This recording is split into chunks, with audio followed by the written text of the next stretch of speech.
أعوذ بالله من الشيطان الرجيم بسم الله الرحمن الرحيم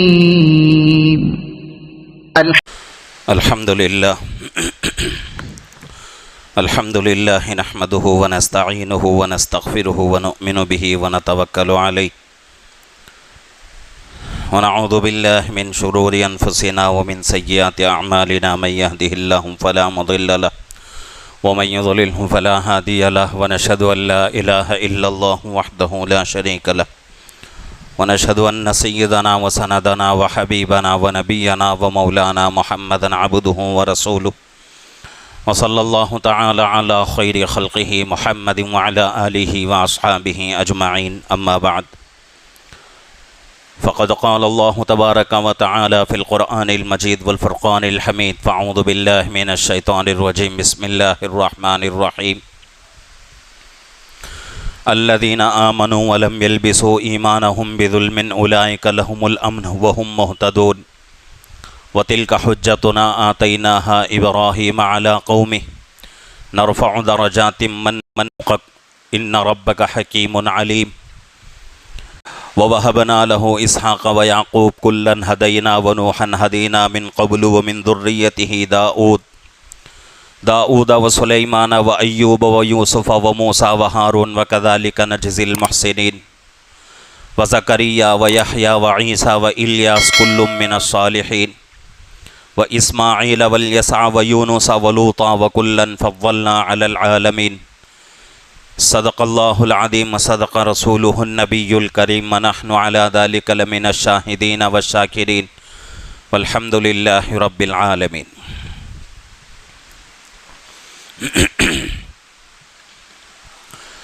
محترم معزز بزرگ اور عزیز دوستو،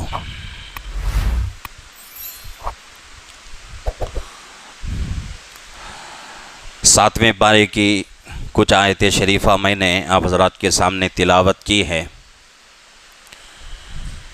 اللہ پاک نے ان آیتوں میں توحید کا مسئلہ بیان فرما رہے ہیں، ایمان اور کفر کا فرق بتا رہے ہیں، ایمان اور شرک کا فرق بتا رہے ہیں۔ ہم سب جانتے ہیں کہ ایمان کیا ہے اور شرک کیا ہے۔ ایمان تمام دنیا کی چیزوں کو چھوڑ کر، تمام چیزوں کی دنیا کی چیزوں سے کٹ کر ایک اللہ کو معبود حقیقی سمجھنا اور آخری پیغمبر حضرت محمد الرسول اللہ صلی اللہ علیہ وسلم اللہ کے نبی اور رسول، آپ کے بعد کوئی نیا نبی نہیں آنے والا، اس بات کا یقین رکھنا، اس کو ایمان کہتے ہیں۔ اور شرک کیا ہے کہ اللہ کے علاوہ بھی کوئی ہے جو عبادت کے لائق ہے۔ اسی چیز کی پہلے کلمے میں بھی دوسرے کلمے میں بھی نفی فرمائی گئی ہے، لا الہ الا اللہ محمد الرسول اللہ۔ دوسرے کلمے میں بھی فرمایا گیا اشہد ان لا الہ الا اللہ و اشہد ان محمدًا عبدہ و رسولہ۔ عبادت کے لائق ذات صرف ایک اکیلے اللہ کی ہے، اللہ کے علاوہ کوئی عبادت کے لائق نہیں، کوئی معبود حقیقی نہیں۔ پورے مخلوق کے پالنہار، پورے مخلوق کے خالق و مالک اور پوری کائنات کو چلانے والے رب اللہ ہیں۔ جیسا کہ سورہ فاتحہ میں فرمایا گیا، پہلی آیت ہے اور ہم لوگ نمازوں میں پڑھتے ہی رہتے ہیں، اسی لیے کہا جاتا ہے کہ بھئی جتنا قرآن شریف ہم پڑھتے ہیں، اگر وہی قرآن شریف ترجمہ سمجھ کر اگر پڑھیں گے تو قرآن پاک کے پڑھنے میں مزہ آئے گا، نمازوں کے پڑھنے میں لذت ملے گی۔ تو اللہ رب العزت سورہ فاتحہ کی 7 آیتوں میں سے پہلی آیت میں اللہ فرما رہے ہیں الحمدللہ رب العالمین، تمام تعریفیں اس ذات کے لیے ہیں جو تمام جہانوں کا پالنہار ہے، تمام عالمین کا رب ہے۔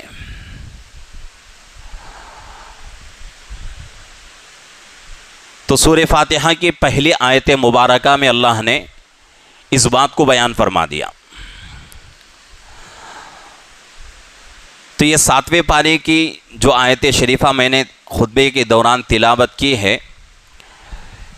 یہ 8 آیتیں ہیں۔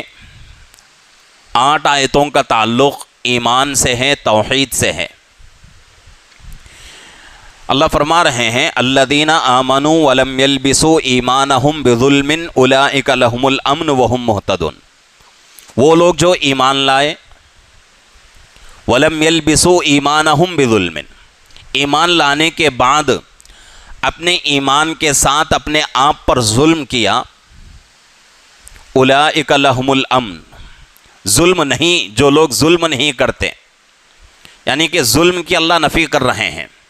وہ لوگ جو ایمان لائے، ایمان لانے کے بعد اپنے ایمان پر، اپنے ذات پر ظلم نہیں کیا، ایسے لوگ جن کو اللہ فرما رہے ہیں اولئک لہم الامن وہم مہتدون۔ 2 طرح کی انعامات، ایک اللہ رب العزت ان کی زندگی میں امن نصیب کریں گے، اطمینان نصیب کریں گے، سکون عطا فرمائیں گے، وہم مہتدون۔ دوسرا انعام اللہ یہ دیں گے کہ اللہ رب العزت ان کو ہدایت والے راستے پر چلا دیں گے۔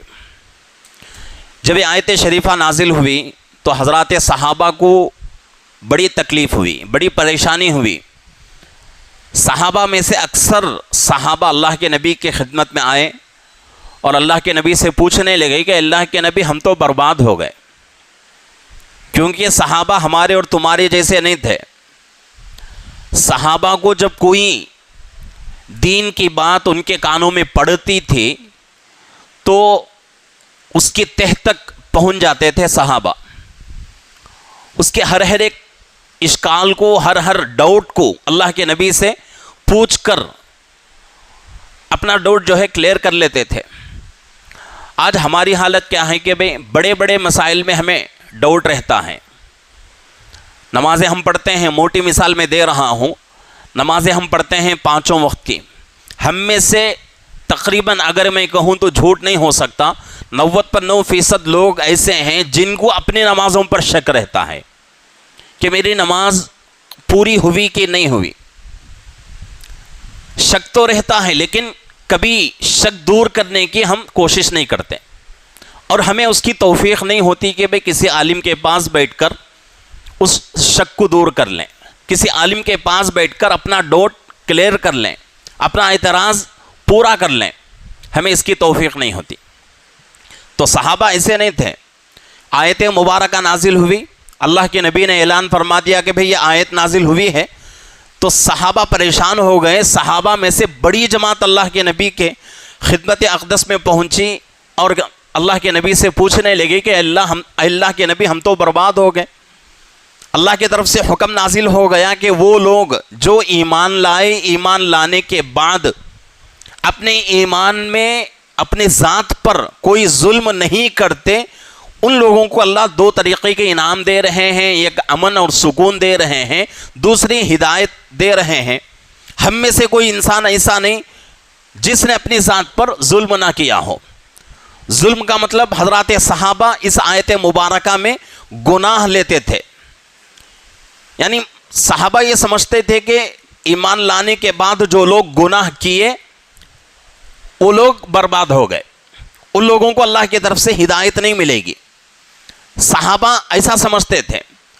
اللہ کے نبی سے سوال کیے، اللہ کے نبی فرمانے لگے کہ صحابہ آیت کا مفہوم یہ نہیں ہے، آیت کا مقصد یہ نہیں ہے۔ اللہ یہ فرمانا چاہتے ہیں کہ بھئی ایمان لانے کے بعد جو بندہ شرک کرے گا، ایمان لانے کے بعد جو بندہ شرک کرے گا، اللہ کے علاوہ کسی کو معبود سمجھے گا، اس کے بارے میں اللہ فرما رہے ہیں۔ اس کے بعد جا کے صحابہ کو اطمینان ہوا۔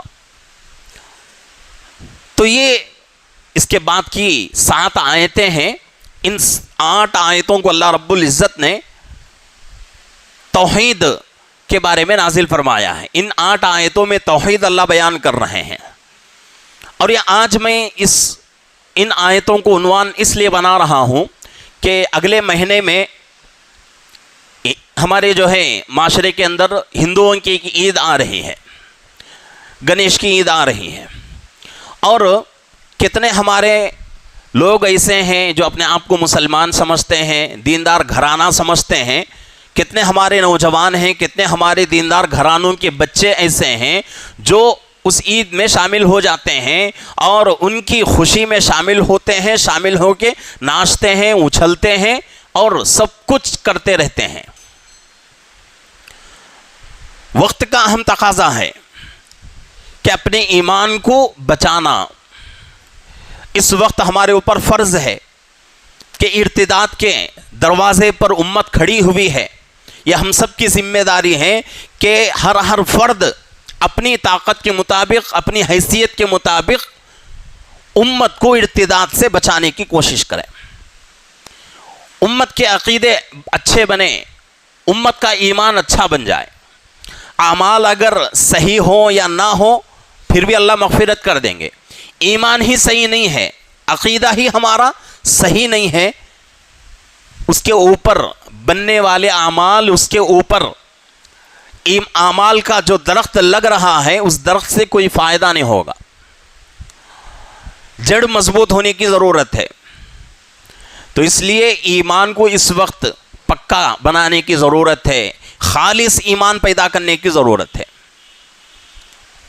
اللہ رب العزت نے ان آیتوں میں توحید کا مسئلہ بیان فرمایا اور 17 نبیوں کا تذکرہ کیا ہے.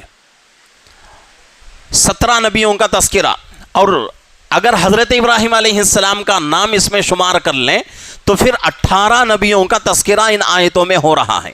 الذین آمنوا ولم یلبسوا ایمانہم بظلم اولئک لہم الامن وہم مہتدون وتلک حجتنا آتیناہا ابراہیم.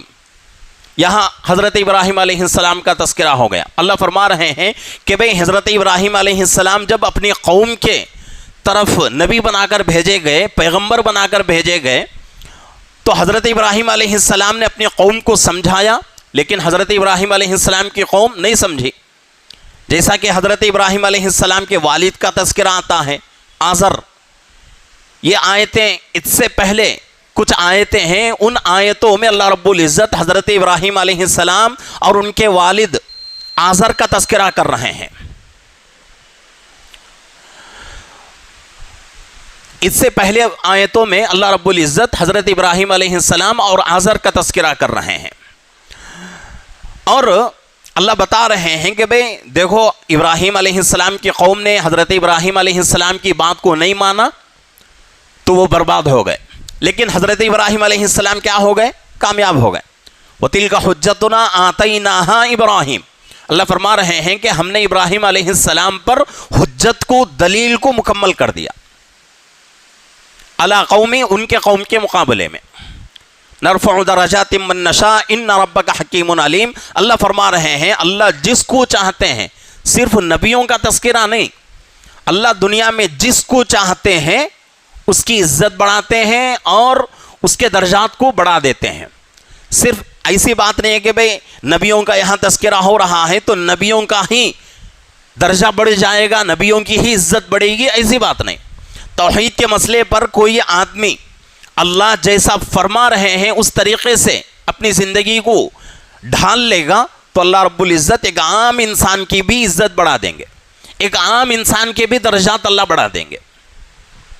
ان ربک حکیم علیم, بے شک تمہارا رب کیا ہے؟ بڑی حکمت والا اور بہت علم رکھنے والا ہے. آگے اللہ فرما رہے ہیں وَوَهَبْنَا لَهُ, حضرت ابراہیم علیہ السلام کو اللہ نے ایک بیٹا عطا فرمایا. حضرت اسحاق علیہ السلام کا یہاں تذکرہ ہو رہا ہے. حضرت ابراہیم علیہ السلام کے 2 بیٹے ہیں. اب یہاں ہم کو یہ ڈاؤٹ نہیں ہونا چاہیے کہ بھئی حضرت ابراہیم علیہ السلام کو 2 بیٹے, 2 بیٹوں میں سے صرف ایک بیٹے کا کیوں تذکرہ ہو رہا ہے؟ کیا ایک بیٹے کا تذکرہ کرنے کی وجہ سے دوسرا بیٹا نہیں ہونے کی بات تو نہیں ہوگی؟ مثال کے اعتبار سے کسی آدمی کے 4 بچے ہیں، کوئی آدمی ان 4 بچوں میں سے 2 بچوں کی تعریف کرے تو مطلب کیا ہے کہ اس کے صرف 2 بچے ہیں یا 4 بچے؟ 4 بچے ہیں لیکن 4 میں سے 2 بچوں کی وہ آدمی تعریف کر رہا ہے۔ تو اسی طریقے سے اللہ رب العزت حضرت ابراہیم علیہ السلام کے 2 بیٹے، بڑے بیٹے حضرت اسماعیل علیہ السلام، دوسرے بیٹے حضرت اسحاق علیہ السلام، تو ان دونوں میں سے اللہ رب العزت حضرت اسحاق علیہ السلام کا تذکرہ کر رہے ہیں۔ وَوَهَبْنَا لَهُ، اللہ رب العزت فرما رہے ہیں کہ ہم نے ابراہیم کو اسحاق جیسا بیٹا عطا فرمایا، اور اسحاق علیہ السلام کا تذکرہ ہوتے ہی وَوَهَبْنَا لَهُ إِسْحَاقَ وَيَعْقُوبَ، ان کے بیٹے حضرت یعقوب علیہ السلام کا تذکرہ ہو رہا ہے، یعنی کہ بیٹے کا تذکرہ، باپ کا تذکرہ ہوا، بیٹے کا تذکرہ ہوا، اس کے بعد پوترے کا بھی تذکرہ ہو رہا ہے۔ ابراہیم علیہ السلام باپ ہیں، بیٹے حضرت اسحاق علیہ السلام، ان کے بیٹے حضرت یعقوب علیہ السلام۔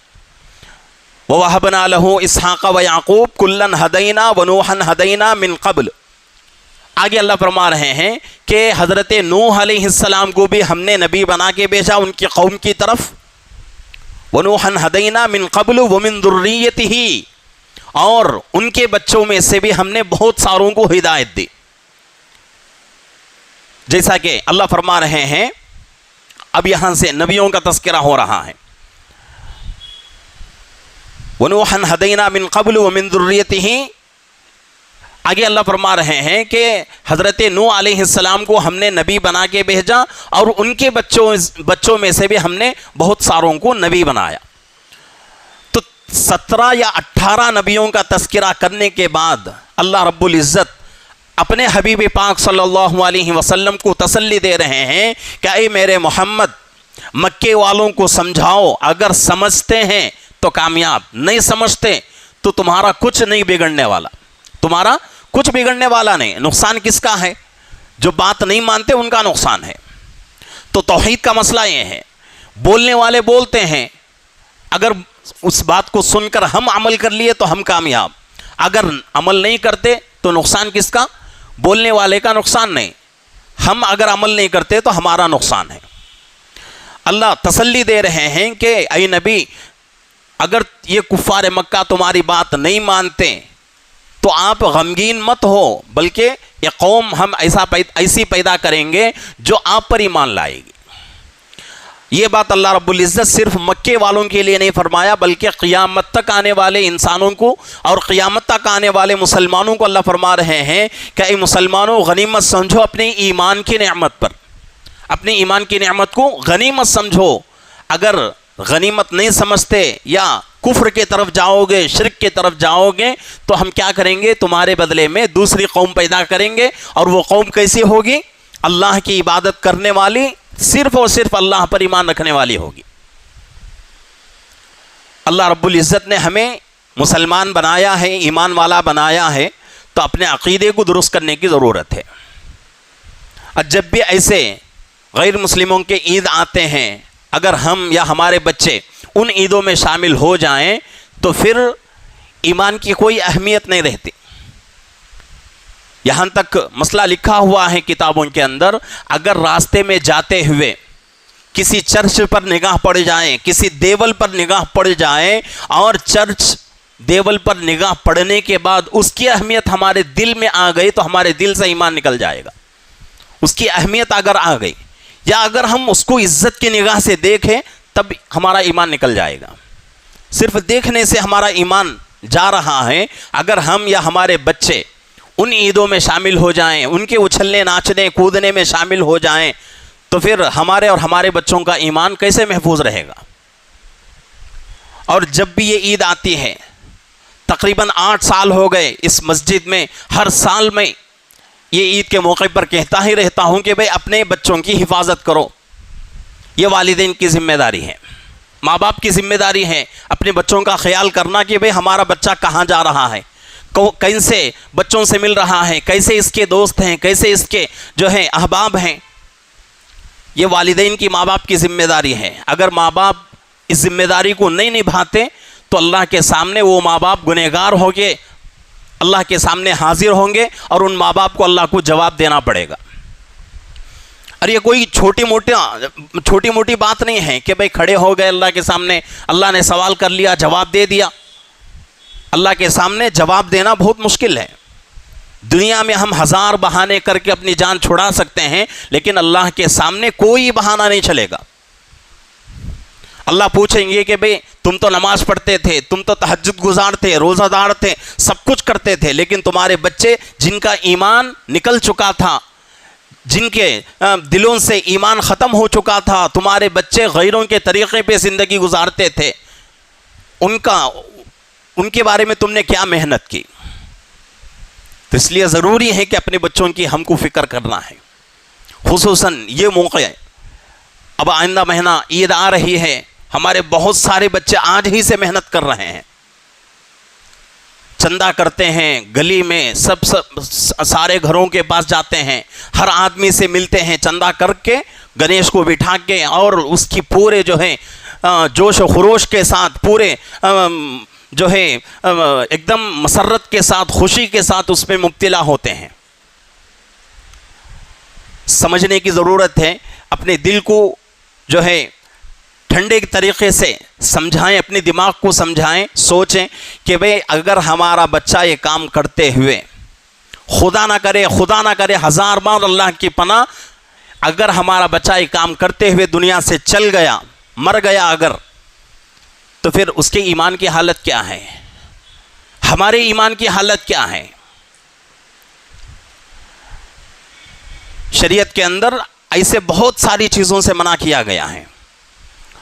گناہ ہم کرتے ہیں، نماز نہیں پڑھتے، اللہ معاف کر دیں گے، روزہ نہیں رکھتے، اللہ معاف کر دیں گے، زکوٰۃ نہیں دیتے، اللہ معاف کر دیں گے، لیکن شرک اللہ ہرگز معاف نہیں کرتے۔ قرآن کہتا ہے ان الشرک لظلم عظیم، بے شک شرک بہت بڑا گناہ ہے، ایسا گناہ جس کی اللہ کبھی بھی تلافی نہیں کرتے، جس کی کبھی بھی معافی نہیں ہو سکتی۔ تو اس لیے اس چیز کو سمجھنے کی ضرورت ہے۔ ہمارے بچوں کی خود اپنے جو ہے ماں باپ اپنے بچوں کی نگرانی کریں۔ اگر اپنے گلی میں، اپنے محلے میں اگر کسی کا بچہ یہ کام کرتے ہوئے آپ کی نظر میں پڑ جائے تو محبت سے ان کے ماں باپ کو سمجھائیں، محبت سے اس بچے کو سمجھانے کی کوشش کریں۔ اگر نہیں سمجھتے تو مسجد تک اس کو لانے کی کوشش کریں، یعنی اس بات کو مسجد والوں تک پہنچائیں، جماعت والوں تک پہنچائیں اور علماء تک اس بات کو پہنچائیں۔ انشاءاللہ اس کے اوپر کچھ محنت ہم سب مل کر کریں گے۔ اور یہ بات یاد رکھنے کی ضرورت ہے کہ اگر کسی ماحول میں، کسی معاشرے میں کوئی آدمی شرک کرتا ہوا مسلمان دنیا سے چل گیا اور کوئی بولنے والا اس تک نہیں پہنچا، اللہ اس کی ذمہ داری پورے معاشرے سے لیں گے۔ جتنے لوگ اس محلے میں رہتے ہیں، پورے محلے والے گنہگار اور پورے محلے والوں سے اللہ سوال کریں گے۔ تو اس لیے اپنے اپنے محلوں کی خود نگرانی کریں۔ یہ بہت بڑا مشکل کام نہیں ہے۔ جاتے آتے ہوئے ایسے بہت سارے بچوں کے اوپر نگاہ پڑتی ہے۔ اگر وہ بچہ ہماری گلی کا ہے تو ہم کو معلوم ہو جاتا ہے کہ بھئی یہ بچہ فلانا کا ہے، فلانے گھر پہ رہتا ہے، معلوم ہو جاتا ہے۔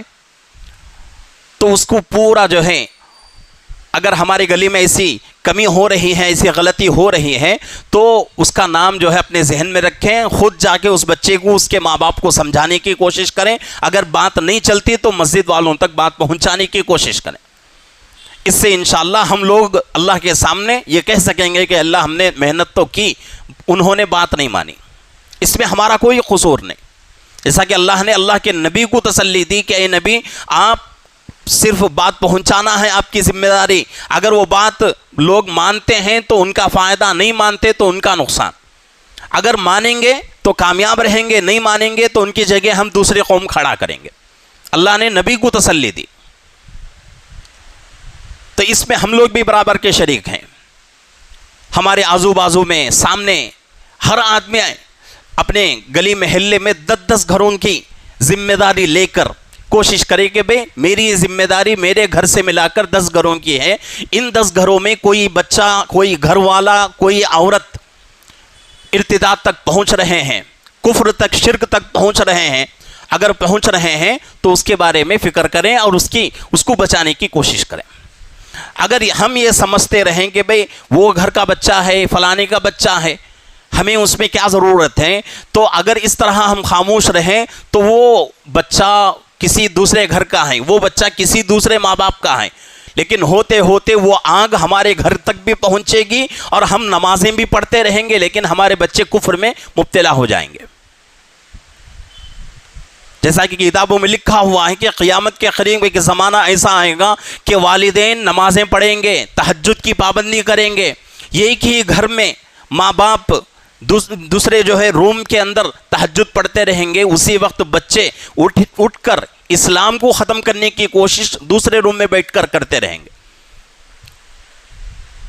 دونوں طرف محنتیں ہوں گی، ایک ہی گھر میں ماں باپ نمازیں پڑھیں گے، اسلام کو پھیلانے کی فکر کریں گے، اسی گھر میں ان کے ہی بچے اسلام کو ختم کرنے کی کوشش کریں گے۔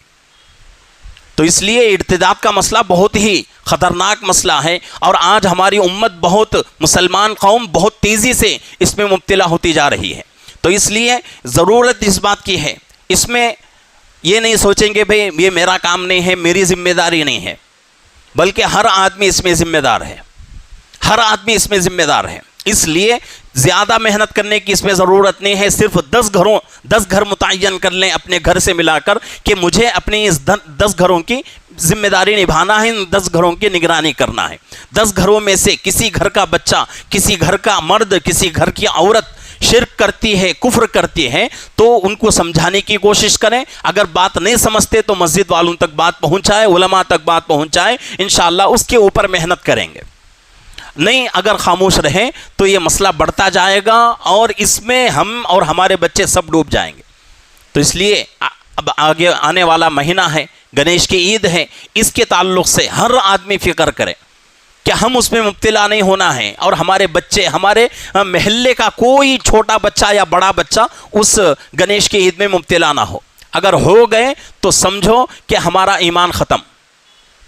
اس لیے سب کی ذمہ داری ہے، اور ایمان کا مسئلہ بہت ہی اہم ہے۔ ارتداد کا مسئلہ بڑا ہی خراب مسئلہ ہے۔ ارتداد کو لے کر اللہ کے سامنے پہاڑوں جیسے اعمال لے کر بھی چلے گئے تو وہ اعمال ہم کو بچا نہیں سکتے۔